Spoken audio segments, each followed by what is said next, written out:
What's up, everybody, and welcome back to the podcasts. My name is Robbie Cassidy, and on this episode of the podcast, I want to talk a small bit more about setting goals that matter to you. This is important because this has been a topic that has come up consistently recently with clients who have just jumped on board, or ones who have been on board a while and they're looking to reset and refocus because they've achieved their initial goal and now they're looking to improve. Now, the thing about setting goals is that you'll always hear about the importance of it. Setting goals, like you should have this goal in 3 months, you should have this goal in 6 months, and it's different for everybody. But if someone puts pressure on you to set a goal, what you'll often do is you will set a random goal that you don't really care so much about. It's not really personal to yourself. And then you say, okay, I'm going to stick to this and try achieve it. Now, it's much easier to focus on a task that you actually care about as opposed to chasing some form of arbitrary goal that you've no interest in. And I think we would all agree on that. But this becomes more important as you start to deal with an injury that's sticking around longer, because you're going to be knocked back multiple times. It's going to feel like you're progressing, you hit an obstacle, and then everything is going to go up in the air, and it's going to take you a little bit of time to reset and refocus after that. Now, if you don't have a goal that you actually want, you're going to fall off at times, and it becomes a little bit more challenging to jump back on. And the other thing that will happen is you'll start to look around and you'll start to look for new solutions to the same problem. Even though you don't need new solutions, you just need to stay on track for a little bit longer.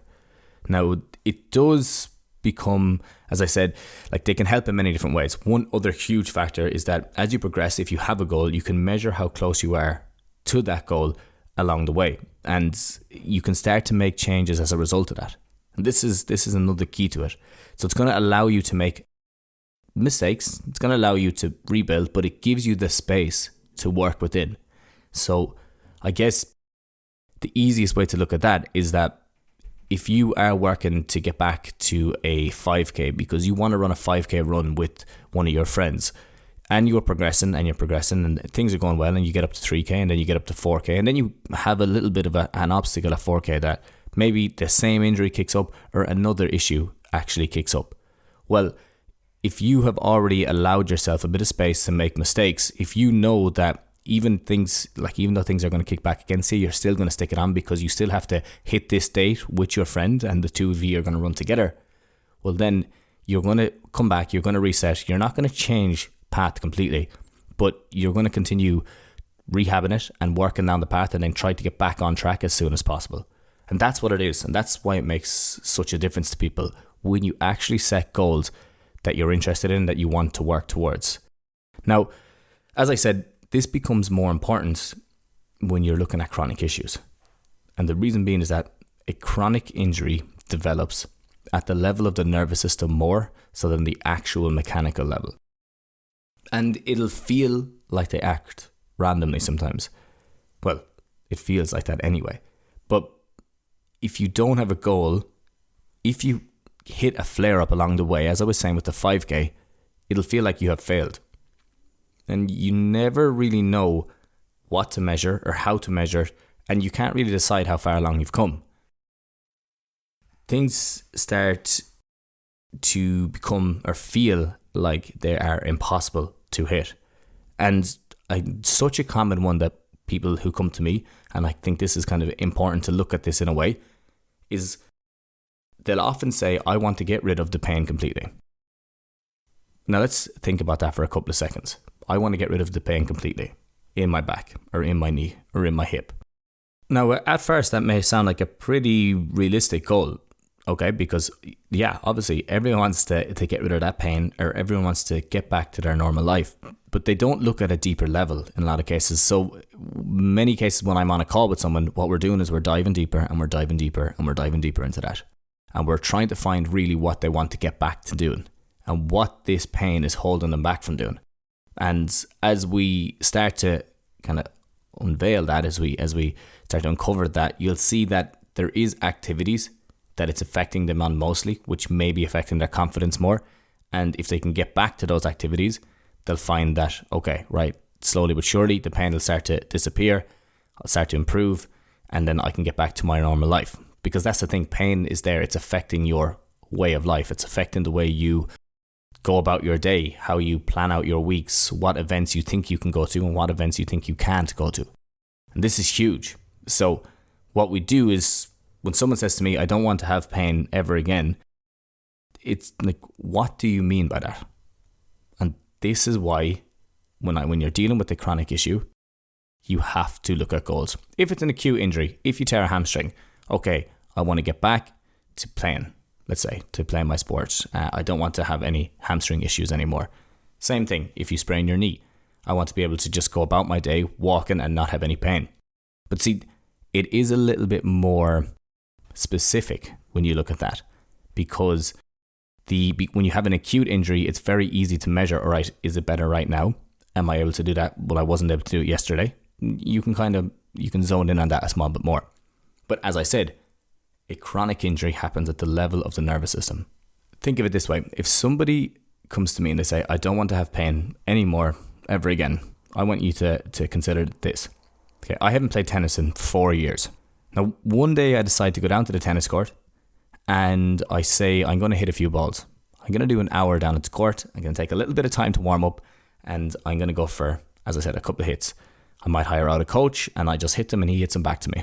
Now, as I get into it and I'm starting to really understand my stroke a little bit better, my swing a little bit better, I'm starting to notice that, geez, I'm actually not too bad at this. I'm starting to improve here. So I see the guy next to me is training and he's also hitting balls by himself. And I say, well, if you're doing that and I'm doing that, why don't we just do it together? So the guy beside me, he comes over and two of us start pucking balls over and back and we're getting into a bit of a rhythm. And we've already an hour done each, but now we're pushing on to the second hour. So we're in a little bit of uncharted territory here a little bit. And we start hitting balls and we're noticing, okay, that's a good game. And he wins the first one. And then I say, okay, grand, we'll go for another one. Then I win the second one. And we say, well, best of 3. And then he wins the third one. And I say, well, obviously, best of 5. And then I win the fourth and we keep going. So now we're 4 games in. And we've been going at it. It's been probably 2.5 hours since we came out. I haven't really played that much in the last 4 years before this. And another guy shows up with his friend. So we say, right, we'll play a little bit more, but we're going to have to load. We're going to double it. We're going to play doubles. So I'll play with the guy I've been hitting with and him and his friend can play.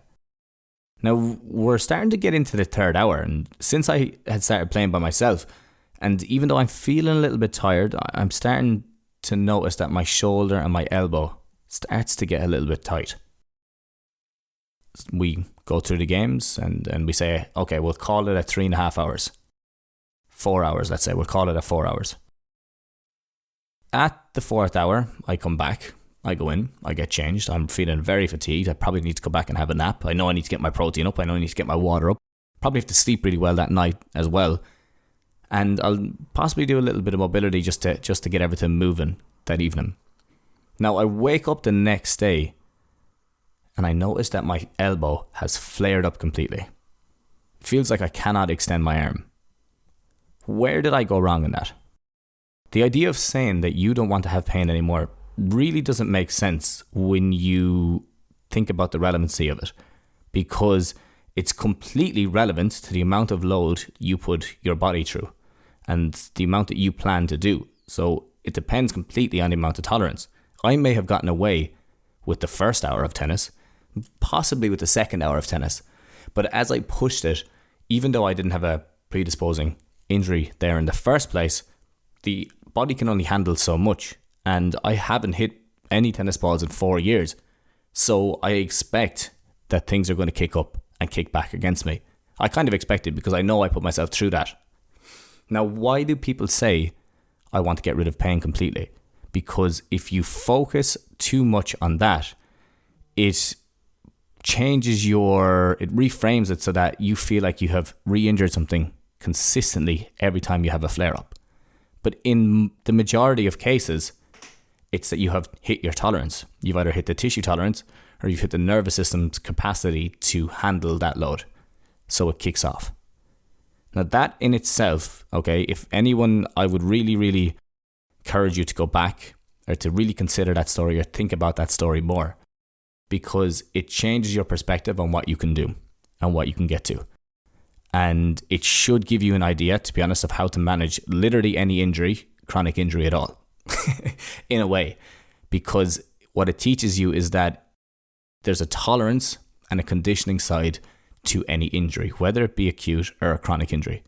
And if you don't consider the tolerance aspect to it, it will feel like you're going really well, and then things flare up and it feels like you're back at square one. So we need to look at these chronic issues in the same way and take that analogy and take it back to our own lives. What I need you to focus on, and this is what I really get clients to focus on when we're chatting through their injuries, is that what do you want to do with your back? What's it inhibiting you from doing at the moment? Whether you want to run a 5K with no back pain, or if you want to be able to train in the gym 3 times per week and have no pain. It's much simpler to achieve and measure these than it is to just say I have no pain. Because if you just so happen, even though you've been training for a 5K, and you say to me, geez, I was working with Robbie the last while, excellent, got back, started running the 5K, really noticing that my back is improving. And then for some random reason, and this happens all the time, which I don't mind if clients of mine do this, because then we just build on it again. But if you decide to change track and say, well, now I'm going to jump in a triathlon, even though I've only been training for a 5K, I'm going to jump in a sprint triathlon. What do you expect is going to happen there? This is a huge part of the work that I do with the clients that I work with, is that we focus on, okay, well, what's our tolerance? And then can we jump into these other events? If we can, perfect. If it's too much of a step up, we need to expect a little bit of kickback. And we're trying to always play on the side of, okay, we don't want it to kick back so much that we injure ourselves, but we don't want to take the path of least resistance either, and not have a life that we're actually able to achieve things and do things and go after the milestones and the events that we would like to. So it's really important to consider that. If you, as I said, have been training for a 5K and then one day you decide to jump in a triathlon, you've nothing done for it, doesn't matter really what you've done in the past, there's a big chance that the back will start to kick up again because it can't tolerate that, or hasn't been put in a position to adapt to tolerate that. And as I say, this is the first step to truly overcoming this issue, is knowing what you're working towards and knowing what you want to get back to. And it is how you can get your life back in order again. I see it all the time. I've seen it from people who said, I just want to be able to go out and be pain-free during the day. And then we say, well, okay, let's focus on building up our walking first, or let's focus on building up our running, or let's try get you back into the gym, doing the exercises that you are most afraid of. And slowly but surely, they start to see that improving. And then after a couple of weeks, they start seeing the importance of having these little objectives and having these little goals along the way.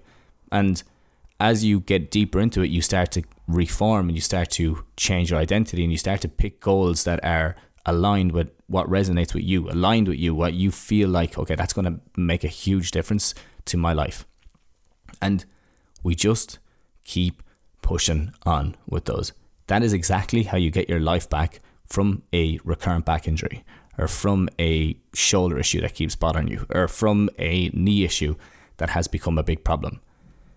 Now, there's other aspects as well with this, because if it was only that easy that you do that, there's other things that will cause within that will cause your mindset to kick up, and then you will fall back into old patterns, which causes the flare up to happen again. And there's so much more to that, but on a grander scale, if you look at it from the top down, this is in a lot of cases what you're trying to do. And this is why the goals become so important when you're dealing with these issues. So I really want people to think about that a little bit more. And I want you to think about that tennis story of, okay, you can go back and you can do things, but how much of that can you tolerate? And what do you do after that when the thing flares up? Because you will recover, you'll adapt, and then you will recover. And it's key to know that, okay, if I'm going to recover, then I just need to make sure that the work that I do is not putting too much pressure on the body, that it's going to break down fully, and that my recovery is going to take 5 weeks as opposed to 3 days. And there is more to that, because as we deal with these chronic issues and chronic injuries, they do start to become part of our identity. And we have to be aware, and we have to realize that is a part of this injury occurrence. So when we know that that's part of it, we focus on changing our identity. And that's kind of as you progress on. So there is a lot more to it. But in a basic sense, this is why I need you to have goals when you're trying to overcome these issues. Because even the smallest goals, you can measure it, you can improve on it, and then you can build it up over time. And if something happens that one week you can run a 5K and the next week you can't run a 5K, something has changed that you need to improve. Okay? And that's just the way it is. It doesn't mean that you can run a 5K now, you'll be able to run it forevermore. If you run a 5K now, then next week you try to run a 5K and you have this huge flare up, but you only slept 5 hours the night before, well then there's a possibility that that lack of sleep could have contributed to it, or there was a stressor in your life that could have contributed to it. So this is the thing, is there's so much we can do, and there's so many more levels to these issues and injuries that we just need to take the time to be consistent towards one goal so we can start to fix all the variables that are contributing to that issue as well. And as I said, the other side of this is the peace in knowing that if you start to work towards something, you can make a huge change in your life. It doesn't mean that you won't or will never have pain again.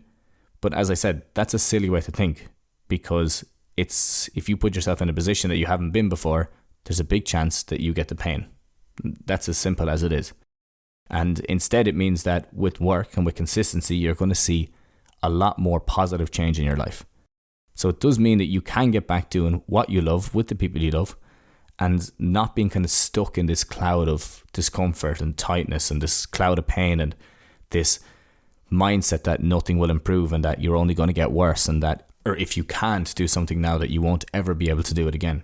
That's the mindset that we need to fight against and that we need to resist. And setting goals is the first step in moving you in that direction of how you can really, really achieve the life that you want to get back to. But that's everything that I'm going to chat about today. I just want to get the point across that you can work on these things, but they do take time, they do take consistency, and you need to have a direction of what you're trying to get to. If anyone needs help in overcoming a chronic injury or wants to get back to exercise, just shoot me a message or shoot me an email. It's probably easier at info@themobilitytutor.com. You can also message me at RobbieCassidy_ on Instagram, and we can chat about it as well there.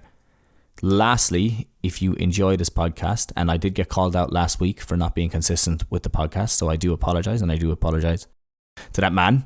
If that is the case, you do enjoy the podcast, I would love, I'm trying to get it up, this sounds a bit crazy, but I'm trying to get it up to 1,000 ratings on Spotify and iTunes, and we're way off that right now. If it was possible at all, I would love if you could scroll up to the top of this on Spotify and just hit the 5-star, as it really helps me to get more guests on and different experts in the field as they see that there's more of an interest in the podcast, and yeah, it helps it to rank as well. So I really, really appreciate if you could do that, and if you do have any questions, please do not hesitate, just shoot them over to me.